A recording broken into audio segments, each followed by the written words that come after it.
Right, got to keep this as short as possible because I've got to upload it from my phone. I'm in Indiana, in a shitty, shitty room, cheapo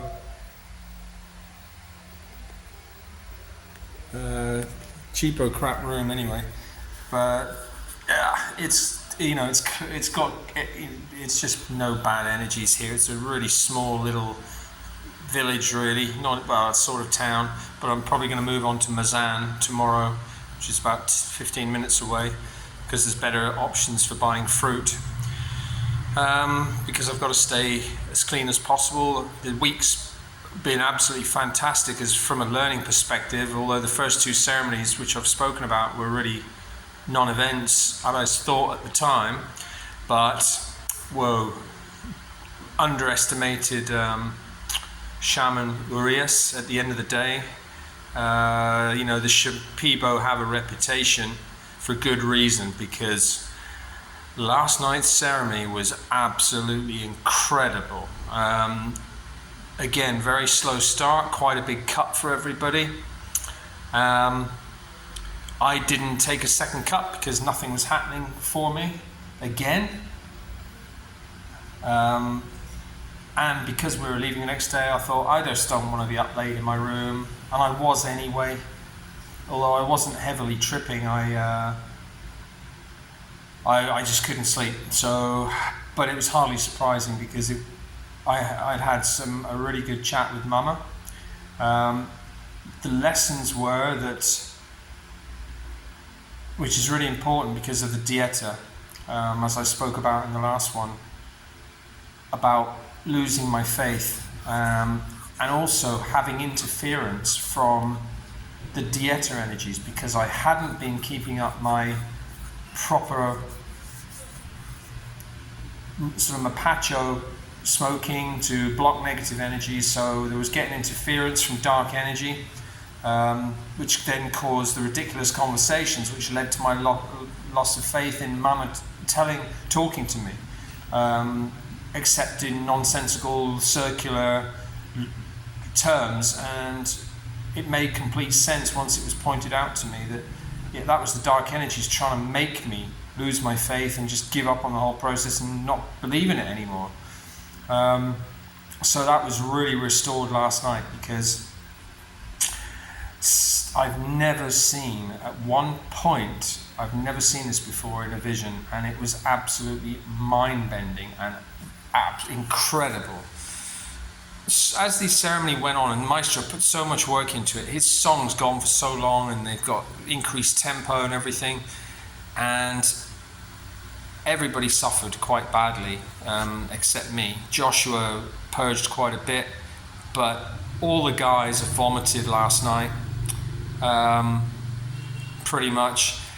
Helen still didn't have too much, but I didn't really get a chance to talk to her. She didn't really have, she's probably still a bit insensitive, but she definitely got unblocked to a degree. So I think if she keeps working with ayahuasca, she'll have breakthroughs. But his mixes weren't visual for me either. So except in this one point last night where it was the most incredible. The guys have had visions, but in retro, I was right in my assumptions about. I thought he was either going easy on them because he hit them hard. He ambushed them on the last night and gave them the hardest ceremony all week. So they were, pretty shell-shocked this morning. And the consequences of that were really important, because poor Tom from America, he's ex-United Air Force, ex-US Air Force. And he's been to the Middle East, and I don't know where, but toward the end of the ceremony, he'd started crying. He brought a very large burden for whatever he's gone through in life, and he finally broke down. I haven't heard someone weep like that and cry with such force. It was heartrending, really was. But he felt really good this morning. So I haven't heard anyone cry like that since Mary Martha, I think her name was, back in the early days of the temple, where she had the similar type of just full emotional breakdown and the floodgates opened to let that burden out, and that was, incredible to see. But he was fine this morning, and when we spoke to Dan at breakfast as well, and he's had some nice visions, a lot of things resolved in the 2 softer ceremonies, but he said to me last night he spent 3 hours absolutely terrified, so he got hit really hard. This is what people don't understand. When ayahuasca shows her power, it absolutely can blow you apart, just frighten the absolute shit out of you. And when Maestro was calling a particular cleaning entity or whatever it was, I wasn't having visions, and then slowly I started to feel this Icaro, and he was stood more or less in front of us rather than from sitting down as usual. And this entity started to manifest, and it was just something absolutely incredible that I've never witnessed before, of basically him, Maestro, actually becoming something else, and him as the Maestro actually being possessed by the entity that he was brought in. They became one thing, and it became him and he became it in my vision. And right at that time, or around that time, I think, not really sure now, or whether it was a little bit before that, whatever, the cleaning entities that were brought to the room, but this one, the visual impact was absolutely stunning. It was just awesome looking, scary as hell, but it didn't affect me with fear in itself, but it triggered a massive burst of anxiety in my stomach that literally went straight up to make my heart race at like 200 BPM, like that surge of like in the early days. But because of my training, I didn't feel fear. I was actually really happy, because I was just like, whoa, what the fuck is this? This is interesting. It's found something really nasty and deep. And then the image changed to what was in my stomach, and it was this horrible. They started to pull it out of my stomach, like just rip my stomach open, like pulling it out, but it kind of got stuck with its head. And it was this foul-looking, centipede-looking, slime-dripping, fucking horrible thing. And I had to, I'm not having you stuck in me, so I had to do it myself. And in the vision, I just literally had to grab hold of it and pull it out. And it was about 2 foot long in relation to my body, and sort of 8 inches wide, with all these sort of pointy sort of legs that were part of its skin, foul looking thing, really big. And then I pulled that and threw that away in disgust, and it was like, but I immediately felt a massive release and a massive cleansing, and just all of the negative emotions that I've felt in the last 3 weeks in Iquitos just disappeared. And then that paved way for an amazing conversation with Mama. She was really relaxed. It wasn't the hectic circular arguments nonsense that I'd been having with her. And she held the mirror up to me about certain character, well, the way she related it to narcissistic personality disorder that obviously I don't suffer from, but some of those traits affect the way I think, which is why there's still the lack of confidence, sort of a resentful teenager, pouting, sort of spoiled brat when I'm in those dark moods that are linked to depression, and just switch off. And she explained it fully in terms of what can you expect when you're in such a narcissistic environment as you were. You know the psychology of it all, but you've never been able to see it in your own thinking process, and that you were never actually developed properly mentally because of that situation. And as you got older, you actually lost the ability to be independent. Although I have been independent many years of my life, but the mentality wasn't independent, because it was always, nothing ever works out properly for me. It always goes wrong. No matter what I try to do, it never goes right for me. So that mentality comes from that you see in actual real narcissists, how they behave in the real world. So, but this was happening inside my head, which is then became why I got so confused in the conversations, wanted to shut Mama out, but at least I could see that what I wasn't talking to her. So that really reinstated, an aspect of faith that was just wonderful to have back. And she said, you've just been basically using rapé and tobacco without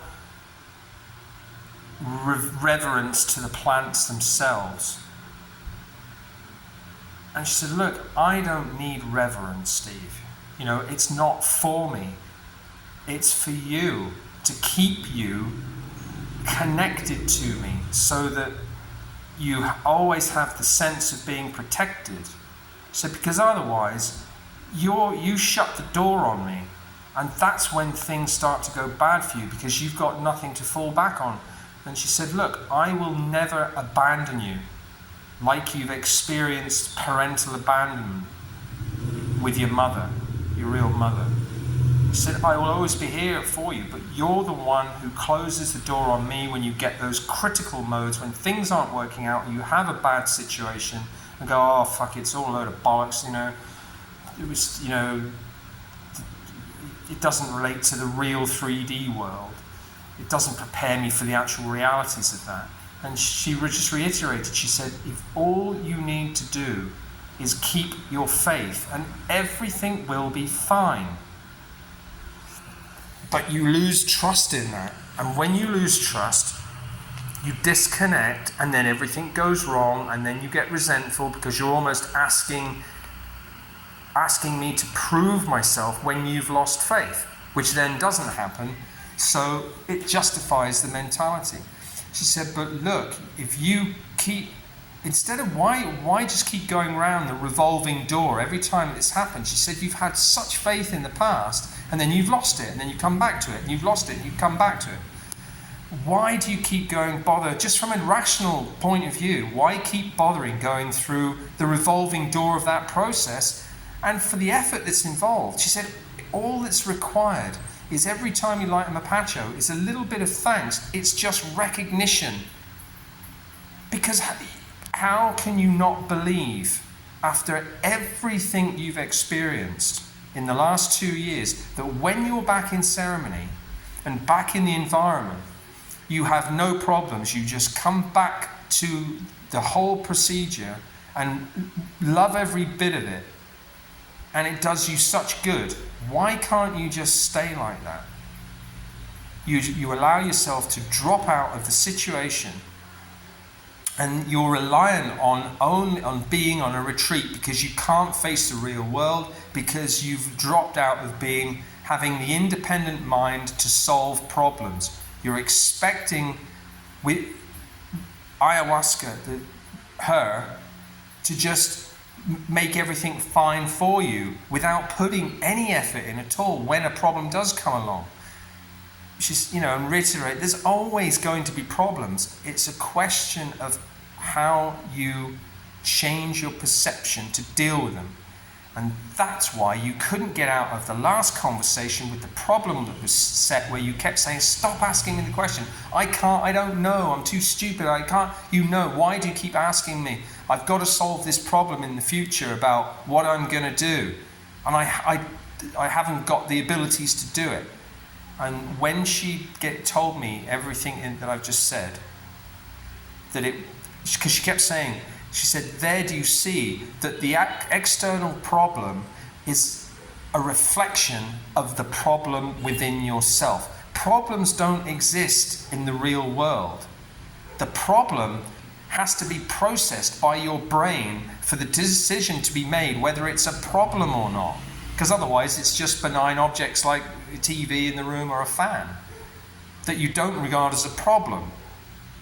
as in an objective sense, but something that comes along that becomes that you perceive as a problem that you have difficulty coming to terms with, to solve, is because it's inside your head as far as your perception is concerned, but you don't have the ability inside your head to solve it in that form, because there is already an emotional or psychological problem inside your head. And that's what needs fixing, because only when that's fixed will you be able to actually see the problem for what it is and find a solution. And that just made so much sense. So it was absolutely a wonderful ceremony last night, although, I was really happy, because obviously that made me feel good about my training again, to be in that situation, go through that anxiety but not have it faze me at all, just recognize it and just go, oh, I haven't had that for a long time, what's it found? Not to think, oh fucking hell, what's going on, oh fuck, it's scary. And when I was watching this entity, I was thinking, oh my God, if the new guys have any kind of visions like I'm having, relating to what that thing or whatever the experience is of what that thing that Maestro turned into, they must be fucking shitting themselves. So that made me, because sometimes in ceremony you have to, and it's acknowledgement of my own past experiences and how far I've come. The ability for me to not suffer in those respects, recognize it for what it is, know how to deal with it, and actually have a laugh at the sake. It's not nasty in any way, but it's like an entitlement, but careful use of the word, because I've earned it. And that's the reality, and that's what Mum is saying, reiterating that. You have earned, look what you got, the level that you got to when you were here last time. And that's, she said, you dropped back and felt and looked rotten in comparison, because what happened to you in Iquitos was because you didn't keep up your rituals, you're on dietas, and as explained to you by Maestro and Gino in your conversation, that's now been resolved because you have a reason to understand what happened. You allowed dark energy in because you weren't guarding against it. So it's really nice to know that I have got to keep up the Mapacho just as a tradition. Thank the spirit of the Mapacho for being protective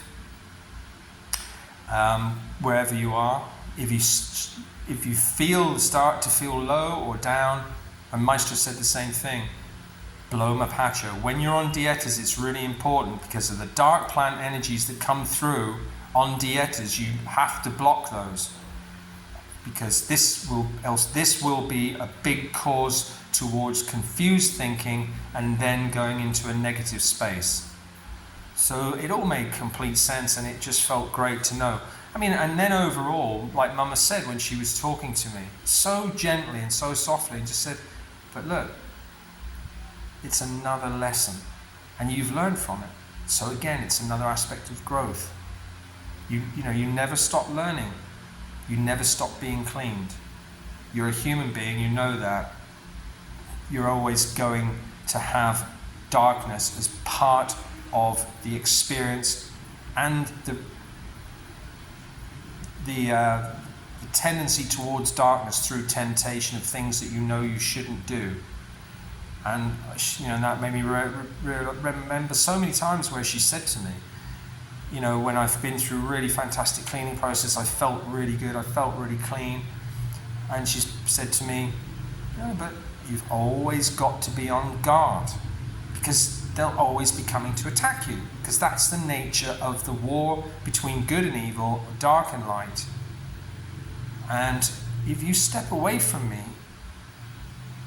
you're on your own, because you closed the door on me. It's going to be a free-for-all for that dark energy, what you've led in your life up to the point you came to ayahuasca, because they'll just rip you to pieces because of being who you are. And especially after what you've experienced in ayahuasca, they want to break your faith. That's part of their strategy as well, because then they'll just make your life a complete and utter misery to destroy you. So, I really did need that reminder, but it was just a fantastic experience and a lesson overall. And then to see the other guys go through what they did last night with the vomiting, and again it showed that that whole group that I did wonder about, the way Maestro handled the whole week, not just individual ceremony at a time as separate situations and scenarios, but something, and I've seen this before, because if you're on long retreats, you see patterns develop, ceremonies actually getting harder and harder rather than easier and easier.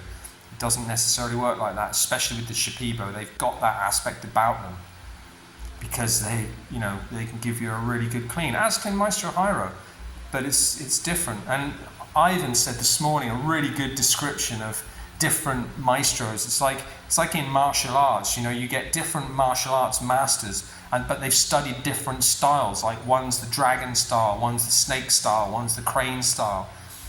But then he just said, Urias is certainly the dragon, because he really took them apart last night. Because a lot of vomiting, but they felt really good this morning, and especially poor Tom. He was very, very talkative. I really wanted to talk to him this week, but he just kept himself.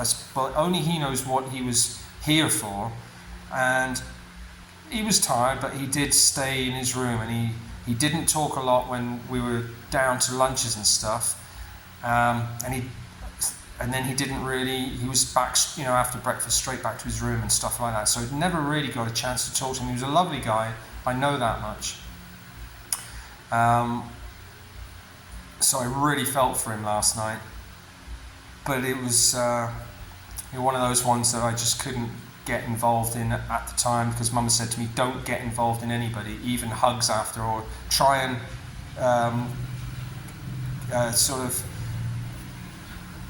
give anyone support in this one. Just get back to your room, except for Joshua, because Joshua came over to me.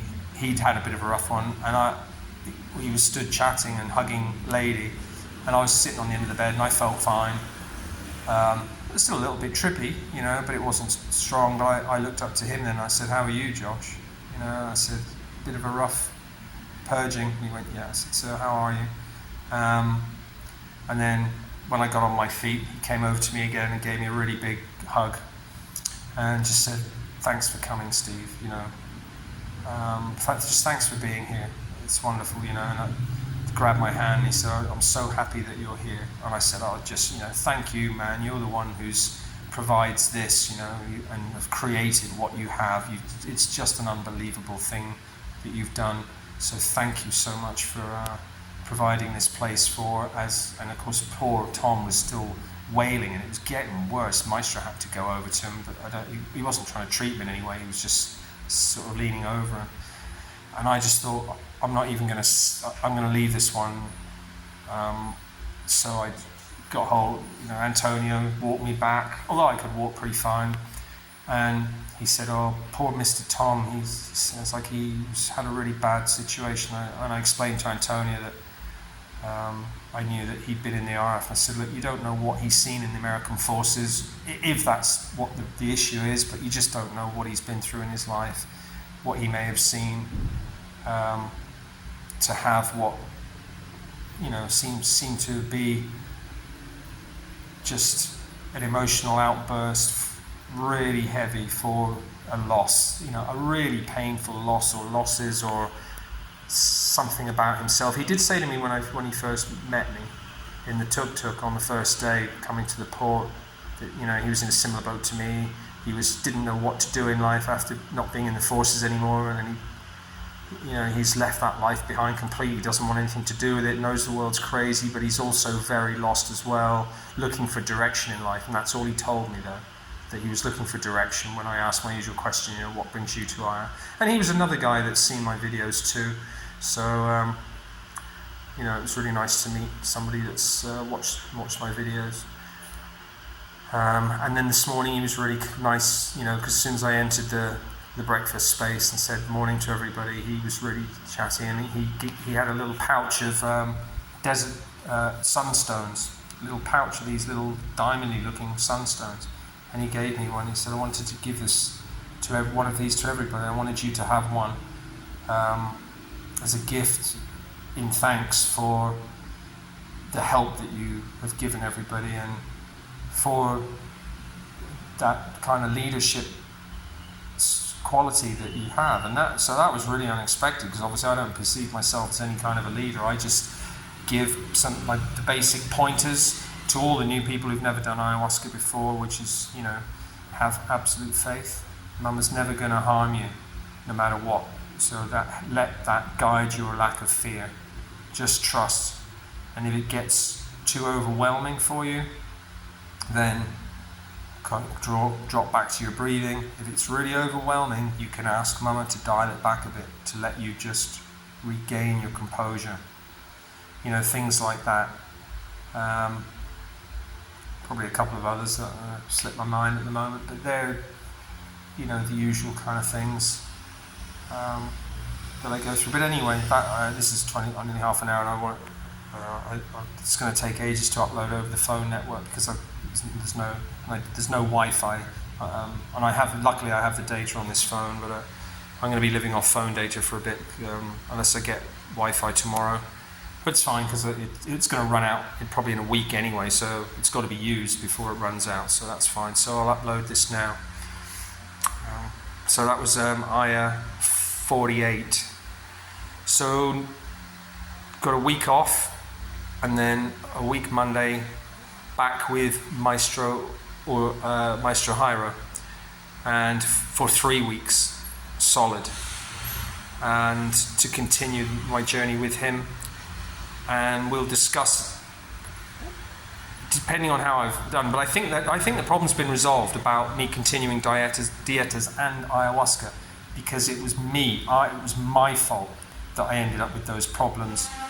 Because with Maestro Jairo before, I felt wonderful, and I got to such a stage, like Gino said to me, you were glowing.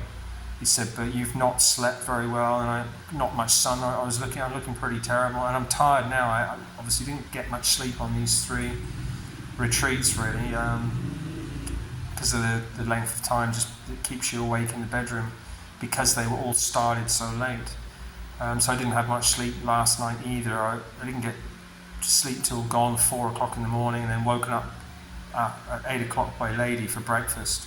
So only 4 hours sleep last night. So I'm hoping to start to catch up.